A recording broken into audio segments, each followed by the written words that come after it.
Ticket काढलं आणि जाणं माझं निश्चित झालं दिघीला. आणि त्यांच्याकडून माहिती मिळाली शेवटची फेरी आहे.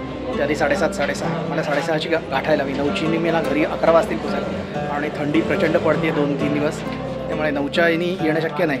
पण 6:30ची तरी मिळवायला हवी. म्हणजे मी 8-9 वाजेपर्यंत घरी पोहोचेल. तालुका हा रायगड जिल्ह्यामध्ये एका बाजूला असलेला मुंबई गोवा महामार्गापासून थोडासा आतमध्ये असणार, त्यामुळे वाहतुकीच्या दृष्टीने थोडा अडचणीचं होतं. पूर्वीच्या काळी ST लिमिटेड होत्या आणि वळणावळणाचे रस्ते, घाट रस्ते, छोटे रस्ते, अरुंद रस्ते, त्यामुळे अपघाताचंही प्रमाण जास्त होतं. दिवसातून लिमिटेडच गाड्या दिव्यागर किंवा श्रीवर्धन मुंबई बाजूकडे जात असत. आणि त्यामुळे त्या काळच मला आठवते, आम्ही दिव्यागरला माझी आत्या होती, आत्याकडे आम्ही जायचो. आणि त्यावेळी रोजचा जो न्यूजपेपर आहे तो संध्याकाळी 4 किंवा 5 वाजता वगैरे गाडीवर यायचा. दिव्यागर मुंबई किंवा सर्वा गाडी यायची, त्या गाडीवर 4-5 वाजता त्या दिवसाचा पेपर यायचा. एवढं वाहतूक साधनं विकसित झाली नव्हती त्या काळी. STचं म्हणायचं तर बोरली सुपर आणि श्रीवर्धन सुपर अशा 2 गाड्या ज्या होत्या, त्या श्रीवर्धन तालुक्यातल्या लोकांच्या जिव्हाळ्याचा विषय. कारण त्या सुपर म्हणजे थोड्या फास्ट जाणाऱ्या अशा होत्या. आणि सहसा रायगड जिल्ह्यातल्या सर्व गाड्या पेणच्या ST बस स्टँडमध्ये जातात. पण त्या काळी त्या बोरली सुपर, श्रीवर्धन सुपर या पेण ST स्टँडला न जाता रामवाडीला जायच्या. त्यामुळे त्या जलद होत्या आणि त्या लोक प्रेफर करायची. मुळातच लिमिटेड गाड्या, म्हणजे आत्या दिव्यागरमध्ये राहायची आणि त्या दिव्यागरमध्ये वरचा आगार आणि खालचा आगार असे 2 प्रकार आहेत. तर ती खालच्या आगारात गाडी शेवटी खाडी आहे तिथपर्यंत गाडी वाळायला जायची. आणि आम्ही त्या काळी लहान असायचो, गाड्या दिसायच्या नाही. आत्याकडे आम्ही मे महिन्यात आणि दिवाळीत जायचो.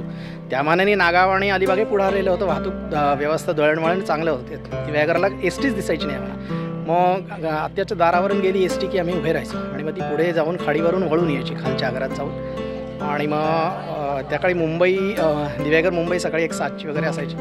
आणि ती गाडी नेहमी एकदम नवी कोरी असायची. लांगरोजची गाडी असल्यामुळे ती कोरी गाडी असायची. आणि त्या गाडीचा आणखीन एकदा त्या गाडीने प्रवास केला होता. ती गाडी म्हसळ्यापासून बोरलीपर्यंत येताना ती धनगर मलई मार्गे येते असं कळलं होतं. आणि एकदाच प्रवास केला, ती धनगर मलईचा रस्ता बघितला होता.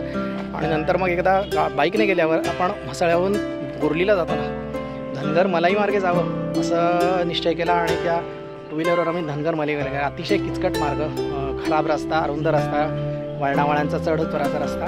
पण त्या काळी हुरूप होता. नवीन मार्ग कळले की तिथून जायची हौस असायची. जसं की मांदाडचा पूल झाला किंवा धनगर मलई मार्गे झालं. असंच एकदा पावसाळ्यामध्ये कशेडी घाट पूर्णतः दरडी कोसळले होते आणि बंद होता. बरेच दिवस, 15-20 दिवस बंद होता.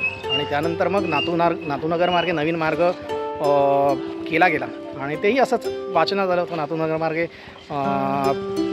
आपल्या कशेडी घाटाला पर्यायी मार्ग सुरू झाला आहे. तोही तसाच मार्ग झाला होता, पण रस्ता फारसा चांगला नव्हता. आणि मग तेव्हा तिथूनही प्रवास केला होता. तोही रस्ता असाच खडकाळ दंगाळ, पण तो एकटा होतो. आणि कशी गाडी ढकलत नातूनगरपर्यंत नेली होती. नातूनगरच्या पुढे मुंबई गोवा हायवे आहे, तिथून खेडला पुढे जाणं सोपं आहे. पण तो जो विन्हेरे ते नातूनगर हा जो रस्ता आहे हा खडकाळ डोंगरातला रस्ता होता. अशा बऱ्याचशा प्रवासाच्या मजा केलेल्या आहेत. तेव्हा कॉलेज जीवनात किंवा जेव्हा आईवडील सांभाळत होते तेव्हा ते करणं शक्य होतं.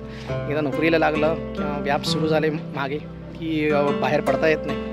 मग वर्षातून 4-4, 5-5 वर्षातून बाहेर कुठे जाणं होत नाही. आता आज परत आलो आहे श्रीवर्धनला. वेळेत परत यायचं असल्यामुळे बघूया श्रीवर्धनपर्यंत पोचेल का नाही सांगता येत नाही. पण दिव्यागरला जाईन. दिव्यागरचं सुवर्ण गणपती मंदिर आणि दिव्यागरचं समुद्रकिनारा हे दोन्ही शूट करायचा विचार आहे. तुर्तास थांबतो इथे. मी दिव्यागरला जायचं त्यावेळी. आणि त्याकाळी दिव्यागरला ST अलिबाग दिव्यागर ST असायची. आम्हाला शाळेत असताना, लहान असताना किंवा आईवडील आणि आम्ही जायचो महिन्यात किंवा दिवाळीमध्ये. तर या समुद्रमार्गे प्रवास नको असायचा आणि आम्ही आग्रह धरायचो की आपण अलिबाग दिव्यागर गाडी 2:30-3 वाजता वगैरे अलिबाग स्टँडवरून सुटायची आणि 8 वाजता वगैरे दिव्यागरला पोचायची. या दिव्यागरला खालच्या आगारामध्ये स्टँड म्हणजे एक जागा, गाडी थांबवण्यासाठी एक जागा होती. तिथे अलिबाग दिव्यागर गाडी आणि पुणे भरणखोल या 2 गाड्या तिथे वस्तीला असायच्या. त्या अलिबाग दिव्यागर गाडीमध्ये बरेच वेळा ड्रायव्हर कंडक्टर ओळखीचे असायचे, अलिबागचेच असल्यामुळे. त्यांना बघण्यासाठी म्हणून आम्ही रात्री जायचो गाडी आली की 8 वाजता.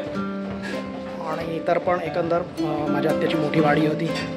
मजा असायची दिवसभर. सकाळ दुपार आंघोळ करायची टाकीमध्ये, विहिरी होत्या, शिकणं चालू असायचं दिवसभर.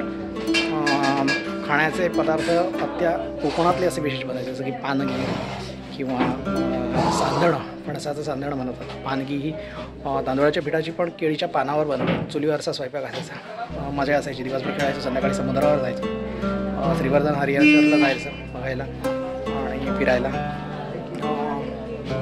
सगळे मुंबईचे नातेवाईक आणि आम्ही अलिबागकर असे सगळे 20-25 जण त्यावेळी दिवाळीमध्ये किंवा मे महिन्यामध्ये असायचो. समोर मोठं अंगण होतं, अंगणात मंडप घातलेला असायचा. गॅलरीमध्ये झोपायचो.